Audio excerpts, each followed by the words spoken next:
Fee reimbursement పథకాన్ని ప్రవేశపెట్టడం, అది వీళ్ళ నిన్నటి వరకు రాష్ట్రంలో రేవంత్ రెడ్డి గారి పాలన ఆరంభమయ్యేంత వరకు ఇవాళ పూర్తి స్థాయిలో ఏదైతుందో అది అమలుకు నోచుకున్నదని చెప్పట్టు.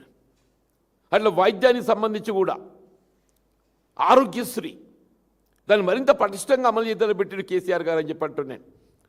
దాన్ని మరింత పటిష్టంగా అమలు చేయాలని పెట్టిన కేసీఆర్ గారు అని చెప్పంటున్నాను.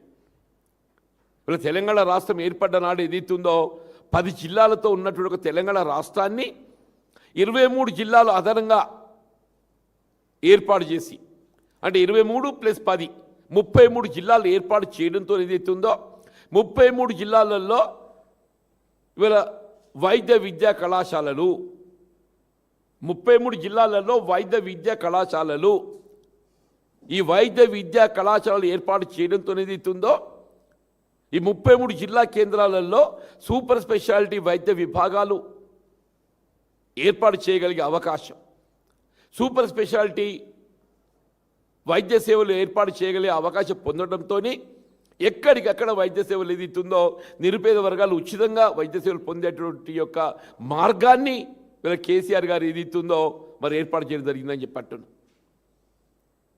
TIMS hospitals, Telangana institutes of medical science రేపు సనత్ ఆరంభం కాబోతుందని చెప్పంటున్నా. సనత్ ఆరంభం కాబోతుంది, వీళ్ళ వరంగల్ కాకతీయ ఆరంభం కాబోతుందని చెప్పంటున్నా, అల్వాల్ ఆరంభం కాబోతుందని చెప్పంటున్నా. అంటే అటువంటి కార్యక్రమాలు ఇవాళ కేసీఆర్ గారు ఏదైతుందో ఆరంభింపచేసి తెలంగాణ రాష్ట్రాన్ని ఏదైతుందో దేశంలోని అగ్రగామిని నిలిపితే, ఇలా రేవంత్ రెడ్డి గారు ఏం చేస్తున్నారు, కేసీఆర్ గారు చేసిన మంచి పనులు కనబడకుండా చేయాలి. ఇప్పుడు ఎవరైనా ఏదైతుందో ఇలా గత పాలకుల కంటే మెరుగైనటువంటి పాలన అందించి పేరు తెచ్చుకోవాలి. ఇలా గత పాలన కంటే మెరుగైన పాలన చేయడం నీకు సాధ్యం కాదు. గత పాలన కంటే మెరుగైన పాలన చేయడం నీకు సాధ్యం కాదు. కాబట్టి ఏదైతుందో ఇలా గతంలో అమలు చేయబడ్డటువంటి ఒక రైతు బంధు సంవత్సరానికి 10,000 రూపాయలు ఇస్తే దాన్ని ఇప్పుడు 2 సార్లు దాన్ని నిలబెట్టి ఎగ్గొట్టేసిండే. ఇంకా ఇప్పుడు 3వసారి ఏదైతుందో ఎకరా 6,000 చొప్పున 2 పర్యాయాలు ఇచ్చిండు. అంటే 2 ఎకరాల పైబడడానికి ఏదైతుందో ఆ సమస్య లేదు. రుణమాఫీ 2 లక్షల వరకు అమలు చేస్తామని చెప్పంటే 2 లక్షల పైబడ్డ వాళ్ళు ఎంతమంది ఉన్నా కానీ ఆ 2 లక్షల రూపాయల వరకు రుణమాఫీ చేయాల్సిన బాధ్యత ప్రభుత్వంపై ఉంటుంది. ఇలా 2 లక్షల పైబడ్డ వాళ్ళకి అని చెప్పని అది ఎగ్గొట్టేసిండు అని చెప్పి అంటున్నా.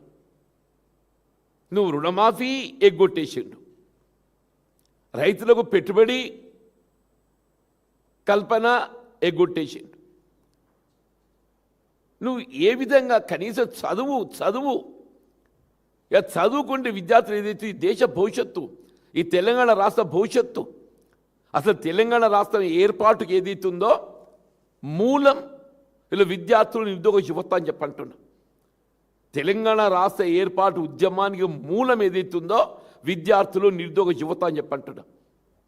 అన్నాడు కేసీఆర్ గారు ఏదైతుందో ఉద్యమ నేతగా ఈ తెలంగాణ ప్రాంత భవిష్యత్తు తీర్చిదిద్దాలనేటువంటి ఒక సంకల్పంతో మెరుగైనటువంటి ఒక విద్యా బోధన సదుపాయాలు తెలంగాణ ప్రాంతంలో కల్పింప చేయాలనేటువంటి ఒక తపనతోని ఈ ప్రాంతంలో నిరుద్యోగ యువతకు ఏదైతుందో ఉద్యోగ ఉపాధి అవకాశాలు మెరుగుపరచాలని తపనతో ఏదైతుందో అని తెలంగాణ రాష్ట్రం ఏర్పాటుకు ఉద్యమించి రాష్ట్రాన్ని సాధిస్తే చివరికి ఏమైందే, ఏదో శాస్త్రం ఉంది, ఈయన కాసి నక్కల పాలు చేసినట్టు అయిపోయిందా. ఏమంత మెరుగైన పాలని చెప్పారు రేవంత్ రెడ్డి కూసురుడు దొర అంటే పెట్టుబడిదారుడు, దొర అంటే పెట్టుబడిదారుడు అని చెప్పి అంటున్నా. ఆయనకి ఎంతవరకు ఏదైతే 4th సిటీ కనబడుతుంది తప్ప ఇంకోటి కనబడదు. ఆయనకి ఎంతవరకు 4th సిటీ, ఆయనకి ఏది ఆయనకు ఆయనకు ప్రయోజనం అనుకూరుస్తుందో గదే కనబడుతుంది. ఆయనకి ఏది ఆర్థిక ప్రయోజనం అనుకూరుస్తుందో గదే కనబడుతుంది. 4th సిటీ, హైడ్రా, ఆయనకి 2 అవే, 4th సిటీ, హైడ్రా.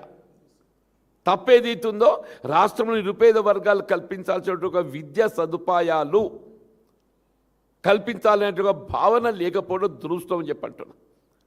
వీళ్ళు GO 7 అనేది ఏదైతుంది వాళ్ళు ఏదైతే జారీ చేయబడ్డదో ఇది నిరుపేద వర్గాలకు మరి పాత ఇది ఈ జీవోను మేము వెంటనే ఉపసంహరింపజేసుకోవాలని చెప్పని బీఆర్ఎస్